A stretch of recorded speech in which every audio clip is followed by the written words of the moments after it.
శివభక్తులంటే వాళ్ళు కొన్ని కోట్ల జన్మల అదృష్టం. వాళ్ళు కొన్ని కోట్ల జన్మల్లో వాళ్ళు ఎంతో పుణ్యం చేసుకుంటే ఈ జన్మలో శివభక్తి వాళ్ళకి లభించింది. ఎందుకు అంటే ఇప్పుడు అయ్యా బలి ఉన్నాడండి, ఎంత అందంగా ఉన్నాడు అని చెప్పడానికి శివలింగం విగ్రహం కాదు, నిరాకారం, నిరాకారి, నిరాడంబరం. ఆ నిరాకారాన్ని నిరాడంబరాన్ని నువ్వు ఇష్టపడుతున్నావు అంటే ఇప్పుడు అక్కడ ఒక రూపం లేదు, కానీ ఆ శివలింగాన్ని చూసి నువ్వు మురిసిపోయి తన్మయత్వంతో అలా చూస్తా కళ్ళబట్టి నీళ్లు పెట్టుకుంటున్నావు అంటే అది అది ఎన్ని కోట్ల జన్మల పుణ్యం.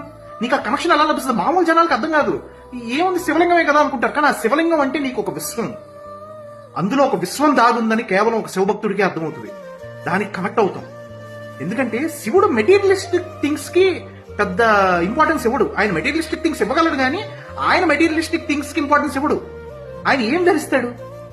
ఒంటి మీద ఏనుగు చర్మం, నడుంకు ఒక పులితోలు, చేతిలో ఒక త్రిశూలం, మెడకి వాసుకి, కాలుకి ఆదిశేషం.